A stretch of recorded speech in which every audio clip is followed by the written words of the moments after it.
ಇದೇನಿದು? ಇವರು ಏನನ್ನೋ ಯೋಚಿಸುತ್ತಾ ಕುಳಿತಿರುವರಲ್ಲ.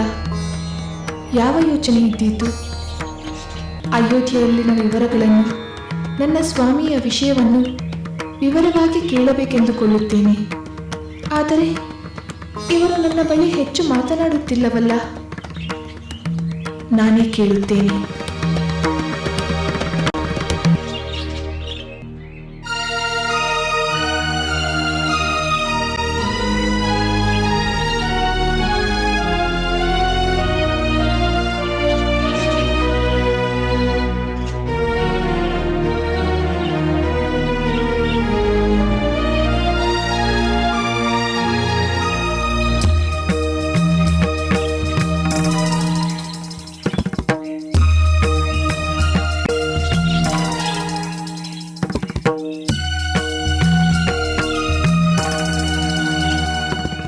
ಮಕ್ಕಳೇ, ಇಲ್ಲೇನು ಮಾಡುತ್ತಿರುವಿರಿ?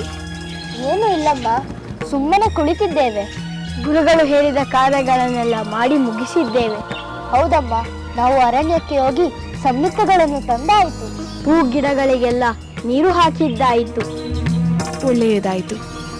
ಈಗ ನಿಮ್ಮೊಡನೆ ವಿರಾಮವಾಗಿ ಮಾತನಾಡಬಹುದು.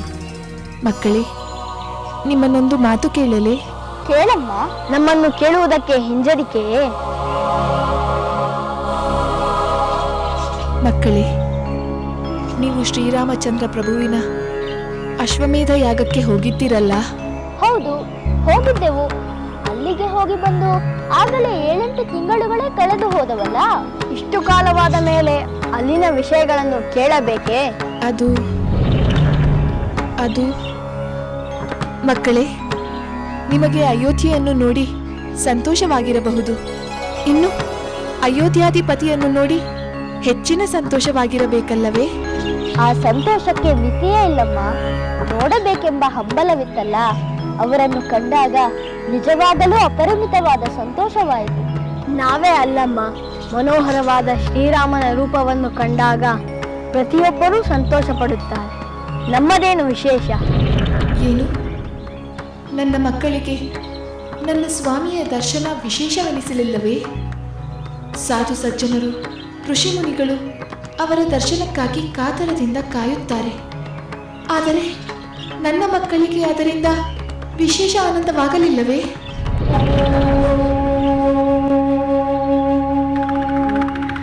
ಅಮ್ಮ, ಏಕೆ ಸುಮ್ಮನಾದೆ? ಏನೋ ಕೇಳುತ್ತೇನೆ ಎಂದು ಒಂದೇ ಮಾತಿಗೆ ಸುಮ್ಮನಾದೆಯಲ್ಲ? ಅಮ್ಮ, ಅಯೋಧ್ಯೆಯಲ್ಲಿ ದಾರಿಯಲ್ಲಿ ಯಜ್ಞ ಮಂಟಪದಲ್ಲಿ ಪ್ರಜೆಗಳು, ಮುನಿಜನರು, ರಾಜ ಪರಿವಾರದವರು, ಕಡೆಗೆ ರಾಮ ಲಕ್ಷ್ಮಣ ಭರತರೂ ಕೂಡ ನಮ್ಮ ಗಾಯನವನ್ನು ಕೇಳಿ ಸಂತೋಷಪಟ್ಟರು. ಆ ವಿಷಯವನ್ನು ನಿನಗೆ ಮೊದಲೇ ಹೇಳಿದ್ದೆವಲ್ಲ? ಹೌದು ಮಕ್ಕಳೇ, ನೀವು ಮೊದಲೇ ಹೇಳಿದ್ದೀರಿ. ನಾನೇ ಮರೆತು ಬಿಟ್ಟಿದ್ದೆ. ನೀವು ಹೋಗಿ ಆಟವಾಡಿ, ನಾನು ಕುಟೀರಕ್ಕೆ ಹೋಗುತ್ತೇನೆ.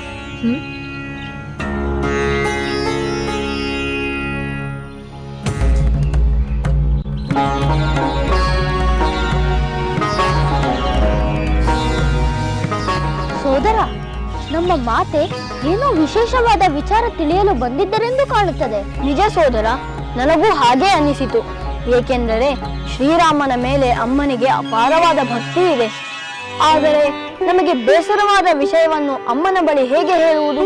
ಬೇಡ ಸೋದರ, ನಮಗೆ ಬೇಸರವಾದಂತೆ ಅಮ್ಮನಿಗೂ ಬೇಸರ ಮಾಡುವುದು ಬೇಡ. ಹೌದು, ಗುರುಗಳು ಕೂಡ ಹಾಗೇ ಹೇಳಿದ್ದಾರೆ. ಆ ವಿಷಯವನ್ನು ಹೇಳುವುದು ಬೇಡ. ನಡಿ ಸೋದರ, ಆಟ ಆಡೋಣ. ಶ್ರೀರಾಮ ಭಕ್ತ ಹನುಮಂತನಿಗೆ ನಮೋ ನಮೋ. ದೇವಗುರುವಿಗೆ ಮತ್ತು ದೇವರಾಜನಿಗೆ ಪ್ರಣಾಮಗಳು. ದಯಮಾಡಿ, ಸಮಯವಿಲ್ಲ. ರಾಮ ಕಾರ್ಯದ ಮೇಲೆ ಬಂದಿದ್ದೇನೆ. ಹನುಮಂತ, ನಿನ್ನ ರಾಮ ಕಾರ್ಯವನ್ನು ಅಡ್ಡಿಪಡಿಸಲು ನಾವು ಬರಲಿಲ್ಲ. ಹೌದು ಮಾರುತಿ, ದೇವತೆಗಳು ತಿಳಿಯದೆ ನಿನಗೆ ಅಡ್ಡಿಪಡಿಸಿದರು. ಅವರನ್ನು ಮನ್ನಿಸು. ಅವರಿಗೆ ನೀನು ರಾಮಭಂಟನೆಂದು ತಿಳಿಯಲಿಲ್ಲ. ಶಾಂತನಾಗು ಮಾರುತಿ. ನೀನು ಬಂದ ಕಾರಣ ತಿಳಿಸು. ನಿನ್ನ ಬಯಕೆಯನ್ನು ಈಡೇರಿಸಲಾಗುವುದು. ವೀರಮಣಿ ರಾಜನೊಡನೆ ನಡೆದ ಯುದ್ಧದಲ್ಲಿ ಪರಮೇಶ್ವರನು ನಮ್ಮ ಕಡೆಯ ಹಲವರನ್ನು ಕೊಂದಿದ್ದಾನೆ. ಅವರನ್ನು ಬದುಕಿಸಲು ಸಂಜೀವಿನಿ ಔಷಧಗಳು ಬೇಕು. ಅದಕ್ಕಾಗಿ ಈ ಪರ್ವತವನ್ನು ತೆಗೆದುಕೊಂಡು ಹೋಗಲು ಬಂದಿದ್ದೇನೆ. ದಯಮಾಡಿ ನನ್ನನ್ನು ತಡೆದು ಆಪತ್ತನ್ನು ತಂದುಕೊಳ್ಳಬೇಡಿ. ಶಾಂತನಾಗು ಹನುಮಂತ. ಈ ಪರ್ವತವನ್ನು ಹೊತ್ತೊಯ್ಯುವ ಸಾಹಸ ಬೇಡ. ನಿನಗೆ ಅಗತ್ಯವಾದ ಔಷಧಿ ಸಸ್ಯಗಳನ್ನು ನಮ್ಮ ದೂತರು ಕಿತ್ತುಕೊಡುತ್ತಾರೆ. ಆ ಸಸ್ಯಗಳ ಗಾಳಿ ಬೀಸಿದ ಕೂಡಲೇ ಸತ್ತವರೆಲ್ಲರೂ ಎದ್ದು ಕೂರುತ್ತಾರೆ. ಶ್ರೀರಾಮನ ಅನುಗ್ರಹದಿಂದ ಯಾರಿಗೆ ಯಾವ ಅಪಾಯವೂ ಆಗುವುದಿಲ್ಲ. ಹಾಗಾದರೆ ಸರಿ, ನಾನು ಈ ಔಷಧ ಸಸ್ಯಗಳೊಡನೆ ಬೇಗನೆ ರಣರಂಗಕ್ಕೆ ಮರಳಬೇಕು.